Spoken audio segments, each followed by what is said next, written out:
Nigel Farage claims he received official advice not to hold consultancy surgeries. I'm going to read into this more from The Guardian, you guys.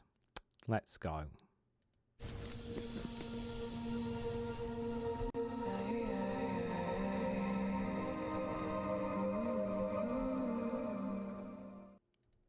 Good morning, good afternoon, good evening, wherever you are in the world. This is Reganelite here with an article from The Guardian with the headline, "The Nigel Farage claims he received official advice not to hold constituency surgeries. Insiders question reform. UK leaders claim that parliamentary security team advised against in-person meeting." Guys, while you're here, make sure you hit the like button and share it across social media so others are notified of this video. So this is the position that, as the time of this recording, is Friday afternoon at about just after 2 p.m. or so. So it's entirely possible there'll be maybe more to this story than meets the eye on this. So I want to just clarify that before I state any more. Now, Nigel Farage is claiming here, basically, essentially in this, is that I can't hold talks with my constituencies. I'm worried about my concern, my safety, my well-being, my fear. And you're thinking, you should be thinking like me, like, what? What do you mean? You're concerned about your safety?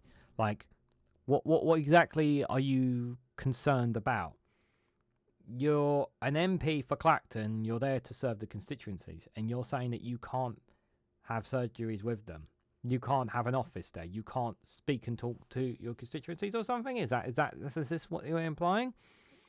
I would turn around and say to Nigel, then what was the point of you becoming an MP in the first place if you're not even going to do the job that is what is supposed to be there? I mean, hello, like, you're supposed to be serving the people of Clacton. Yes, that's why you ran for it, right? To serve the people of Clacton. Now, I will say that he has not appeared as much in Clacton as some people are, because obviously more people are keeping an eagle eye on him than other politicians because he has a bigger profile. But even when he came in, there were already people complaining, online interviews and whatnot. People who went down there to speak to those in Clacton. There were people already complaining, saying, why has my MP not got a constituency office? I can't get a hold of my MP about a certain situation, X, Y, and Z, because constituents always have issues that they need MPs to talk to deal with their issues. So what is Nigel Farage doing? Well, apparently he's running off to America all the time for some reason, when he has the job there, supposed to be looking after his constituents. Now, he's saying that there's a security issue here.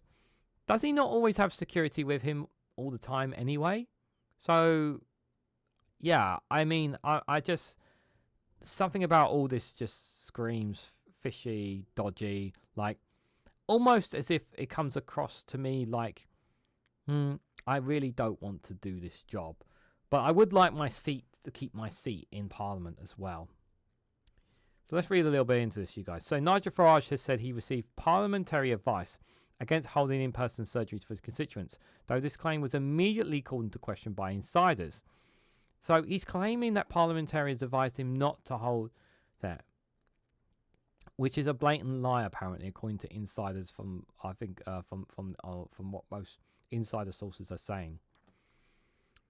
Now, it could be entirely true, but we'll have to wait and see, obviously. On Thursday, the Reform UK leader, who became the MP for Clacton in Essex in July, said he had been advised not to hold physical weekly meetings that are a staple for most MPs, citing fear the public would flow through the door with knives in their pockets. Now, what makes it... why... hold up. What gives him the distinction that they're gonna do that? This is fear-mongering from him. What gives him the distinction that's going to happen? I'm sorry, I don't hear this from... I've not heard this from other MPs, other politicians here. This is fear-mongering. Complete unnecessary fear-mongering here. He recalled the murder of the Conservative MP David Amess at a surgery in Essex 3 years ago. Yes, that did happen, and it was absolutely terrible tragedy. But to imply that it's going to happen to every single other MP is nonsense as well. Farage has been given guidance by the Common Speaker office, and beneath the Speaker's office there is a security team who give advice and say you should do some things and not do others. However, a source told The Guardian that this was not advice that the office of the Speaker, Lindsay Hoyle, or the security team would give to any MP, as it would interfere with their democratic duties. There, that's one source. They would, however, offer advice on how measures could be taken to ensure safety, the source said. Yeah, so if he's seriously concerned about safety, obviously, I'm sure, you know, any common sense MP would have gone to the Commons and sought advice from other MPs about how they deal with safety as whatnot, because, you know, rather that's what you would do, wouldn't it? Farage has come under fire for spending time in the US supporting Donald Trump's presidential campaign instead of focusing on his role as an MP. During an LBC radio phoning with Nick Ferrari, he was asked how many surgeries he had held in his constituency since he was elected. He responded, "Do I have an office in Clacton? Yes." Okay. So I have actually questioned whether or not he had an office in Clacton. I know he said he was buying a home in Clacton, but as far as I was aware, he wasn't. As far as I was aware, he did not have an office. As far as I was aware, am I allowing the public to flow through the door with knives in their pockets? No, I am not. What? Ask why people will want to be violent, he said. Well, they did in Southend. They murdered David Amess, and he was far less controversial figure than me. This just comes across to me as an excuse not to do his job. That's how it comes across to me. Yeah, all you reform voters, all you Nigel Farage fanboys, telling me once this guy gets into power, once this guy has power, he's going to get things done. Well, he has power right now as an MP, and here he is, too scared to do his job. And that's generally what it is. And if he's concerned about safety and well-being, hell, if he really wanted to, like he says this about they might come through the door with knives in their pockets, put bloody metal detectors through the doors. You could even have someone like say to them, can you like pat them down then if you're that concerned about them coming to you with knives, then they can talk to you.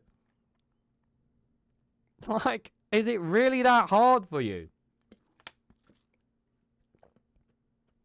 It still doesn't mean that you shouldn't have those surgeries with your constituents. It's just ridiculous. This is just ridiculous from him.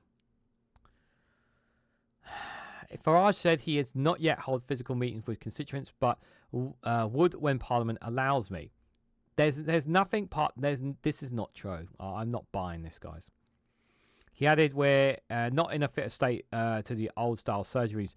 But do you know what? If you've got something to say to me as a Clacton resident, Zoom is not the end of the world."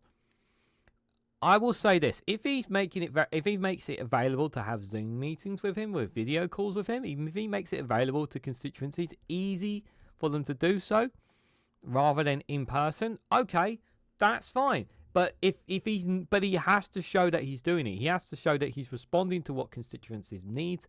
If he's doing this, then good. Great, I'm happy for it. If at least he's doing that.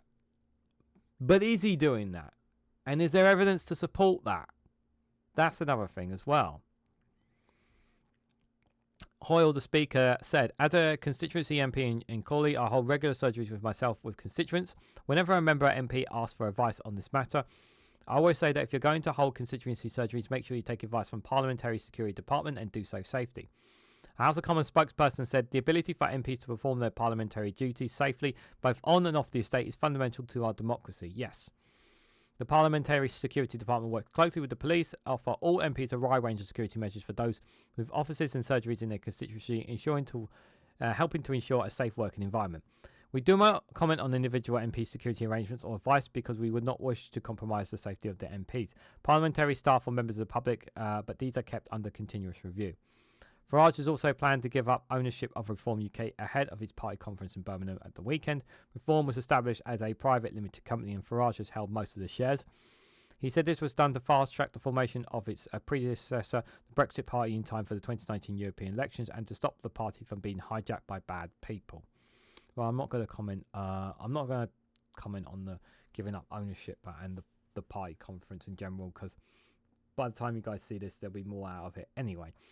The main crux of this topic is questioning whether or not Nigel Farage is actually doing his job, whether he's claiming that parliamentary are not giving. To me, it comes across as him not want the because of his attitude, because of who he always has been. He comes across to me as a man that's not willing to actually do his job, not willing to actually do it, and it comes across to me as a man who's just looking for excuses to not do it. That's the interpretation, the impression that he has given ever since he's been elected as MP. Now, if, like I have always said, guys, I've said this before, right? For all those people who bigged up Nigel Farage, who are big fans of reform and generally believe in him and his party and whatnot, my message is this, yeah? If he has to prove it. He has power now. He's an MP. He can do things. Show what you can do. Don't just talk smack. Show what you can do. Yeah, because all he does is talk. Well, let's see him walk. Yeah, let's see what he does for Clacton. Let's see him deal with constituencies issues. Let's see him actually change things. And in the next couple of years, we want to see Clacton in a much better place. And then if it is, then nobody can batter an eyelid and no one can say that Nigel Farage doesn't get things done. However, I do not want to hear this excuse, which I know people are going to use. They're going to use the excuse of, it's the Labour government aren't giving Farage what he needs. Labour government aren't giving the people of Clacton what they need in their constituencies. It's all the government's fault that things aren't improving lives in Clacton. Then you can say, if that's your excuse, then you can say that about every single constituency, every single constituency across the whole of the UK, and you can apply it when the Conservatives are in. For all those, and these are probably, and I'll also say this as well, for all those people who were critical of Labour when they were of Labour Labour held constituencies when the Conservatives were in government. Because they were critical of Labour, of saying, it's they're running the council, or they're not doing this, they're not doing that. And when they're turning around screaming, well, the Conservatives weren't funding us, they're probably the same people who turned to Reform UK as well. So I'm just throwing that caveat in there as well, if you want to blame all your problems on the Labour government. Yeah, he's an MP. Not everything has to be down to money. He can get things done. Let's see him get things done for the people of Clacton, is what I've always said. But it is too early anyway to really throw him under a bus, because he's only been an MP for over 2 months anyway. So let's see in a year's time where Clacton is, yeah? What do you guys honestly think? What do you guys make of the messaging that Nigel Farage is saying about his security arrangement, about him not wanting to hold constituency surgeries in person? Is he prepared to do them on video call? Let me know your thoughts about all this and more down in the comment section below. If you found this video interesting, please hit the like button. We greatly appreciate it. Share this across social media so others are notified of this video. And subscribe if you haven't already, because it really does help support the channel. And if you want to go one step further, financially support me and the work that I do on this channel, you can do so by becoming a YouTube member for just 99p. The link for it is down below.